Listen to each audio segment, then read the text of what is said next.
Hello everyone, আসসালামু আলাইকুম। Welcome back to my beautiful lifestyle channel. সবাই কেমন আছো? আশা করি আল্লাহর রহমতে সবাই ভালো আছো। আজকে তোমাদের মাঝে নিয়ে এলাম নতুন দুইটা রেসিপি, খুব মজাদার স্বাদের ভর্তার রেসিপি, সাথে আছে ডিম কারি রেসিপি। আর আমার ভিডিওটি লাইক দিয়ে কন্টিনিউ করে যাও। আর আমার ভিডিওটি ভালো লাগলে লাইক কমেন্ট শেয়ার করে পাশে থাকবে। যে যেখান থেকে আমার ভিডিওটি দেখছো অবশ্যই লাইক দিয়ে ভিডিওটি কন্টিনিউ করে যাবে আর কমেন্টের মাধ্যমে মূল্যবান মতামত জানাবে। আর আমার ভিডিওটি দেখার আগে একটি লাইক দিয়ে দিও বন্ধুরা, যদি ভুলে যাও লাইক দিতে। আর খুবই মজাদার ভর্তার রেসিপি, তোমরাও এইভাবে বাসায় ট্রাই করে দেখতে পারো। আর আজকে ভর্তা বানানোর জন্য আমি 2টা বেগুন, 3টা কাঁচামরিচ, 4টা শুকনো মরিচ, 5টা সিম, 2টা টমেটো, পরিমাণ মতো চিংড়ি শুটকি। আর চিংড়ি শুটকিটা আমার হাতে করা, তাই ভর্তার রেসিপি করতে হতে চিংড়ি শুটকির গল্পটাও তোমাদের কাছে বলবো। এখন চলে যাচ্ছি মূল রেসিপিতে। চুলায় একটি ফ্রাই প্যান বসিয়ে পরিমাণ মতো তেল দিয়ে দিছি, দিয়ে শুকনো মরিচ এবং কাঁচামরিচটা দিয়ে লাল লাল করে ভাজি করে নিচ্ছি। আর আজকে ভর্তাটা বাটনাতে করব, মাটির বাটনা, কোনো শিলপাটায় করব না। তাই আমার মরিচ ভাজা আছে, বাটনাতে তুলে নিলাম। এখন দিয়ে দিলাম চিংড়ি শুটকি। আর চিংড়ি শুটকিটা আমার হাতে বানানো, বাজার থেকে 2 কেজি চিংড়ি মাছ কিনে চুলা মিডিয়াম আঁচে দিয়ে পরিষ্কার করে টেলে রেখেছি। যখনই ভর্তা বা ভাজিতে লাগে আমি এখান থেকেই দিয়ে দেই। খুবই গ্রান, বাজারে চিংড়ি শুটকিগুলো আমার কাছে গন্ধ লাগে, তাই আমি ওগুলা খাই না, আমি নিজের হাতেই করে নিই। তোমরাও চাইলে এইভাবে চিংড়ি শুটকি করে নিতে পারো। এটারও রেসিপি অবশ্যই শেয়ার করব তোমাদের মাঝে। তাই আমার চিংড়ি মাছটা ভাজা হয়ে গেছে, আবার বাটনাতে তুলে নিলাম। এখন ওই তেলের ভিতরে দিয়ে দিলাম সিম, বেগুন, টমেটো দিয়ে একটু উল্টিয়ে দিয়েছি। দিয়ে দিলাম স্বাদ মতো লবণ। লবণটা দিলে তাড়াতাড়ি সিদ্ধ হবে, তার জন্য। তো লবণটা দিয়ে এখন প্রায় 20 মিনিটের মতো একটা ঢাকনা দিয়ে ঢেকে রাখবো। চুলা মিডিয়াম আঁচে থাকবে। 20 মিনিট পর আবারও ফিরে এলাম। দেখো আমার সবগুলোই মোটামুটি সিদ্ধ হয়ে গেছে, পুরোপুরি সিদ্ধ হয় নাই, পানিও বের হয়েছে। এখন সিদ্ধ হয়ে গেছে, আমি এগুলো আবার উল্টিয়ে দিচ্ছি। এখন এগুলারে খন্তির সাহায্যে উল্টিয়ে নিচ্ছি ভালোভাবে। আর টমেটোর খোসাটা একটু ছাড়িয়ে নিচ্ছি। টমেটোর খোসাটা ছাড়িয়ে নেবে, বেগুনের খোসাটা ছাড়ানো যাচ্ছে না, বেগুনটা তো একদম কষি, খোসা নাই, তার জন্য।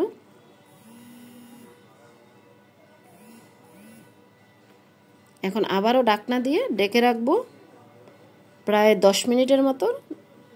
10 মিনিট পর আবার ঢাকনা তুলে দেখি, দেখো পারফেক্টভাবে সিদ্ধ হয়ে গেছে।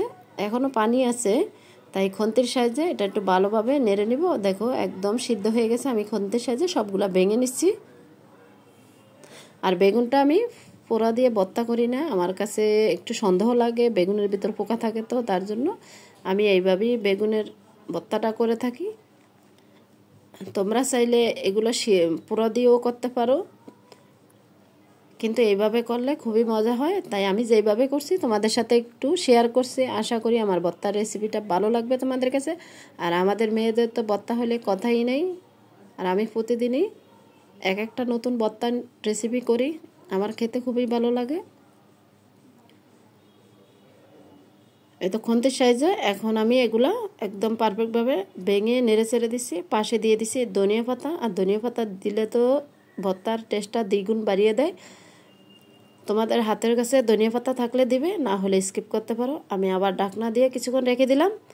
এখন ঢাকনা তুলে দেখতেছি আমার ধনিয়া পাতাও সিদ্ধ হয়ে গেছে। আর এগুলো আবার নেড়ে দিচ্ছি যাতে পোড়া না লাগে। পোড়া লাগলে তো ভর্তা তো স্বাদ হবেই না, গন্ধটা বের হবে, তার জন্য খুব সতর্কভাবে ভর্তাটা করতে হবে। দেখতে পাচ্ছ একদম কোনো পানি নাই, শুকিয়ে গেছে পারফেক্টভাবে। আমার ভর্তার সবগুলো রেডি হয়ে গেছে। তারপরও আবার কিছুক্ষণ নেড়ে চেড়ে দিচ্ছি। আর ধনে পাতাটাও একদম পারফেক্টভাবে ভাজা হয়ে গেছে। আর ভর্তায় পানি থাকলে তো ভর্তা ভালো হবে না, তার জন্য একদম পানিটা শুকিয়ে নিচ্ছি। এখন চামচের সাহায্যে একটা প্লেটে তুলে নিচ্ছি।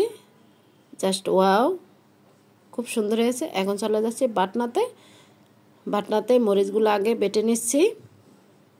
আজকে কোনো শিলপাটায় করি নাই, মাটির বাটনাতেই করেছি। এখন চিংড়ি মাছগুলোও বেটে নিচ্ছি আমি। আমার চিংড়ি মাছ, কাঁচামরিচ, শুকনো মরিচ একদম ভালোভাবে বেটে নিব। বাটা হয়ে গেছে। এখন দিয়ে দেব ধনেপাতাটা দিয়েও আবার কিছুক্ষণ বেটে নিব। ধনেপাতা দিয়েও বাটা হয়ে গেছে। এখন বেগুন, টমেটো, সিমের মিক্সটা দিয়ে দিব। এটা দিয়ে একটু ভালোভাবে হাতের সাহায্যে বেটে নিব। খুব শর্টকাট ভর্তা, বাটনাতে, শিলপাটায় আমি ভর্তা করি না, আমি বাটনাতেই করি, আমার কাছে ভালো লাগে। তোমাদের হাতের কাছে বাটনাটা না থাকলে তোমরা শিলপাটায় করতে পারো, কিন্তু আমি বাটনাটা সবসময় আমার কাছে রাখি। তাই এখন আমার ভর্তা হয়ে গেছে। এগুলো এখন দিয়ে দিছি পেঁয়াজ কুচি দিয়ে আলতো হাতে একটু বেটে নিছি যাতে পেঁয়াজটা আস্ত থাকে। এখন দিয়ে দিলাম সরিষা তেল। আর সরিষা তেল দিলে তো ভর্তা তো খুবই মজা হয়। এই তো দিয়ে দিলাম সরিষা তেল, দিয়ে আবার কিছুক্ষণ একটু আলতো হাতে মাখিয়ে নেব। মাশাআল্লাহ, আমার ভর্তা রেডি হয়ে গেছে। এখন দিয়ে দিব স্বাদ মতো লবণ আগেও দিয়েছি, ওই লবণে হয় নাই, তার জন্য এখন লবণ যতটুকু লাগবে ওইটুকুই দিয়ে চামচের সাহায্যে লবণটা মিক্স করে নিচ্ছি। একদম পারফেক্টভাবে ভর্তা রেডি। এখন এক চামচের সাহায্যে একটা প্লেটে তুলে নিচ্ছি। এইভাবে তোমরা ভর্তা বানিয়ে খেয়ে দেখতে পারো, খুবই মজাদার হয়। একবার খাইলে বারবার খেতে ইচ্ছা করবে। আর এই ভর্তাটা যাকে বানিয়ে খাবে সেই তোমার নাম নেবে, এতই মজাদার ভর্তা। হয়ে গেল আমার পারফেক্ট ইউনিক ভর্তা রেসিপি। আর আমার ভর্তার রেসিপি কেমন হয়েছে অবশ্যই কমেন্টের মাধ্যমে জানাবে। আর আমার ভিডিওর মাঝে ভয়েসের মাঝে ভুল ত্রুটি হলে ক্ষমার দৃষ্টিতে দেখবে বন্ধুরা। এখন চলে যাচ্ছি আমি ডিম কারি রেসিপি। আর আজকের ডিম কারিটা কিভাবে করছি দেখতেই পাচ্ছ। ডিমটা অর্ধেক করে করেছি। আমার ছেলেরা বলতেছে যে এটা নাকি ডিম চপ, খুবই পছন্দ ওরা আস্ত ডিমের থেকে এইভাবে রান্না করলে, তাই আমি ওদের পছন্দ মতোই রান্না করে দিলাম। তাই তোমাদের মাঝেও একটু শেয়ার করলাম। তা আমি চুলাতে একটা কড়াই বসিয়ে দিয়ে দিলাম এক এক করে 6টা ডিম, দিয়ে দিলাম পরিমাণ মতো লবণ। আর লবণটা দিয়ে ডিমটা সিদ্ধ করলে খোসা ছাড়াতে খুবই সুবিধা হয়, তার জন্য লবণটা দিয়ে দিলাম। আর লবণটা না দিলে আমার কাছে ডিমের খোসা ছাড়াতে কষ্ট হয়, ভেঙে যায়। হয়ে গেল ডিম সিদ্ধ। এখন আমি একটা চামচের সাহায্যে একটা বাটিতে ডিমগুলো তুলে নিচ্ছি। তুলে নিয়ে ঠান্ডা পানির ভিতরে ভিজিয়ে রাখছি। এখন এক এক করে আমি খোসা ছাড়িয়ে নিচ্ছি। সবগুলো খোসা ছাড়িয়ে নেওয়া শেষ। এখন একটা ছুরির সাহায্যে সবগুলো অর্ধেক করে কেটে নিচ্ছি। 6টা ডিমে 12 পিস হয়ে গেছে।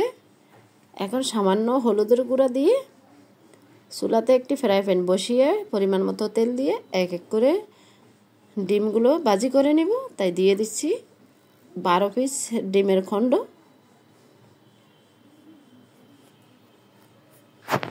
আজকে কোনো নাস্তার রেসিপি নিয়ে আসিনি, আজকে লাঞ্চের যা রান্না করেছি তাই নিয়ে আসলাম। আমার ছেলেরা বলছে এইভাবে ডিম রান্না করতে, তাই ওদের জন্য এভাবে করছি। এতদিন তো মাছ মাংস অনেক খেয়েছে, আজকে নাকি ডিম খাবে, ডিম কারি, তাই ওদের জন্য করে দিছি। আর আমি তো মজাদার ভর্তা বানিয়ে নিচ্ছি, আর তো আমার কিছু লাগে না। তাই ডিমগুলো আমি উল্টে দিছি, 2 পাশ ভাজা হয়ে গেছে। এখন একটা চামচের সাহায্যে এটা প্লেটে উঠিয়ে নিয়ে এখন আলু কেটে রেখেছি, ভাজির মতোই আলুটা কাটছি। ওইটাও তেলের ভিতরে হলুদের গুঁড়া পরিমাণ মতো দিয়ে ভাজি করে নিচ্ছি। আর আলুটা লাল লাল করে ভাজি করে ডিম কারিটা করলে মাছ মাংস আর কিছুই লাগে না। এটা দিয়ে পেট ভরে ভাত খাওয়া যায়, একবার খেলেই বারবার খেতে ইচ্ছা করবে। আমার আলু ভাজি হয়ে গেছে। এখন চলে যাচ্ছি কড়াইতে পরিমাণ মতো তেল দিয়ে আদা বাটা, পেঁয়াজ বাটা, রসুন বাটা এবং স্বাদ মতো লবণ, এলাচ, দারচিনি, তেজপাতা, পরিমাণ মতো হলুদের গুঁড়া দিয়ে দিলাম মাংসের মশলা। এখানে আমি মাংসের মশলাটা ব্যবহার করি। দিয়ে দিলাম ভাজা জিরার গুঁড়া আর ধনে গুঁড়া। দিয়ে একটু নেড়ে ছেড়ে নিচ্ছি। দিয়ে দিলাম শুকনো মরিচের গুঁড়া এবং কালারের জন্য একটু কাশ্মীরি লঙ্কার গুঁড়া দিয়ে দিলাম। কষানো শেষ। এখন আলুটা ঢেলে দিচ্ছি, আগে থেকে ভাজি করে রাখছি।